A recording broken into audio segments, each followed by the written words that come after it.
Tere, kallid sõbrad! Olen siin oma mõnusas maakodus, nagu sa näed, kõik minu ümbruskonda, kogu seda palkmaja. Ja tegelikult, miks ma seda videot teen, on see, et tahan sul näidata, mis asi on üleüldse astroloogiline kaart.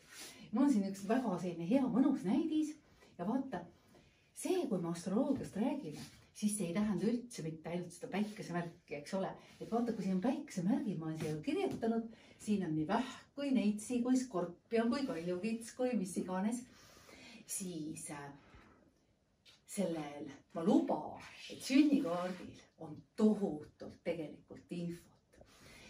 Siin see kõik kokku on sinu mandala. Selle peale asetsevad planeedid ja nüüd seesama päike, kui sa tead näiteks, et sul on kaksikute päike või vähipäike, siis vaata sellel sünnikaardil. Vaata, siin on ka numbrid, vaata 1, 2, 3, 4, 5 kuni 12 välja. Ja nüüd igal ühel meist või igal nüüd selle konkreetsel kaksikul või igal selle konkreetsel jääral on päike tegelikult täiesti oma ainulaadses asukohas. Sünnikaarti vaadates on päike üks võib-olla niisugune peamine tegelane. Aga peale päikese, nüüd, kus me räägime uuest ajastust, siis nüüd me otsime üles Pluuto. Otsime üles, kus kohas see sinu Pluuto praegusel hetkel on ja kus ta hakkab tegema seda suurt ajastute vahelist muutust, kus ta hakkab veevalajasse liikuma. Ehk siis millises elutsoonis on sinul vaja praegusel hetkel vanast lahti lasta ja teha selliseid tõelisi nagu päris muutusi. Ja no mis siis on, kui sa ise neid muutusi ei tee? No siis on nii, et elu teeb neid sinu eest. Ja need muutused, mida elu teeb sinu eest, need tunduvad meile tavaliselt traagilised.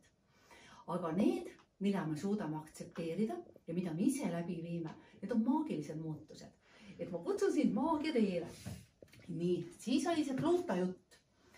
Nüüd viimasel ajal on mind hästi huvitanud õnnepunkt. Õnnepunkt on siis sinu sünnikaardil üks selline valdkond, kus sul läheb siis ka hästi. Kui sa ise väga, võib-olla sa ei saagi aru, et kuidas seda kasutada.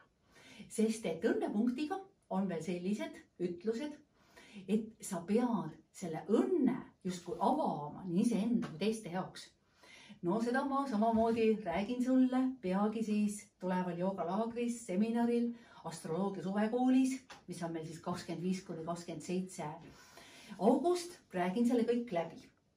Sünnikaardil, vaata, on veel selline huvitav tegelane nagu Saturn. Saturn kui meie kohustused, meie töö, meie piirangud ja vahest on meil selline tunne, et on mingi valdkond, millega ma kogu aeg olen justkui pingutusest, kogu aeg kinni. Ma ei tea täpselt, kuidas seda lahendada või siis mulle tundub vahest, et kuidas mul läheb nii raskelt selles kohas. Aga jälle, kui see sünnikaart lahti seletada, siis sa saad aru, et mis on konkreetsed nipid, mis on konkreetne valdkond. See ei tähenda üldse, et sul läheks nagu terves elus kehvasti või et sa oleksid mingisugune ebaõnnestuja või äparduja. Vaid see on lihtsalt see Saturni ala, kus sul ei lähe nii kergelt kui siis, kus on õnnepunkteks. Sünnikaardil on ka sellised toredad tegelased nagu Marss ja Veenus. Need on meie suhted, samamoodi näitab kõik hästi ainulaadne. Vot siin ongi see, et kaks jäära, miks ei ole kunagi ühesugused, kuigi me võib-olla teame, et on mõlemal neist jäärapäike. Või miks need mõned vähipäikesega inimesed ei armasta üldse süüa teha, sest et see päike paikneb erinevas kohas ja kõik muu on sünnikaardis ülimalt erinev. Ja siis ma veel luban, et sa saad sellest kõigest aru, sa saad seda kõike ise vaadata. Tänapäeval on nii lihtne, et on olemas ka arvutiprogrammid, kõik on ise aru saada, aga mida see astroloogilise kaardi vaatamine sulle annab? Ta annab sulle nagu arusaamise ja selguse. Ja kusjuures ma soovitan mitte ainult iseendas, sina, kes sa oled võib-olla endast juba suhteliselt hästi elus üleüldse aru saanud ja oma tahtmistest, vähemalt mõned, eks ole on, siis aga võib-olla sa saad aru paremini oma lapsest või oma abikaasast või kellest, eks ole, iganes. Et sa ei vaata ainult seda, et siin ütleme jäär ja lõvi võiksid sobida või siis, et veemärgid sobivad, et asi on nagu palju huvitavam.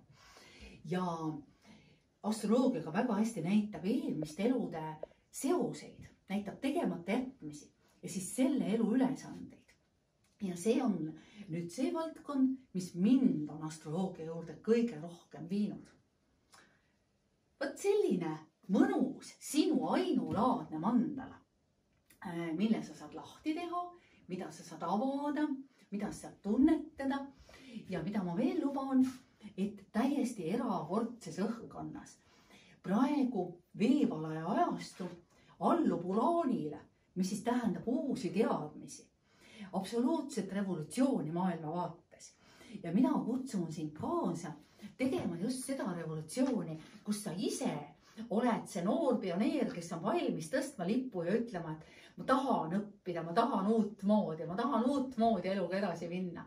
Ma suudan, ma tean, et mul on selleks kõik võimalused. Nii et olen sinu jaoks igas mõttes olemas ja ootan sind jooga ja astroloogia laagrisse. Tänan sind vaatamast.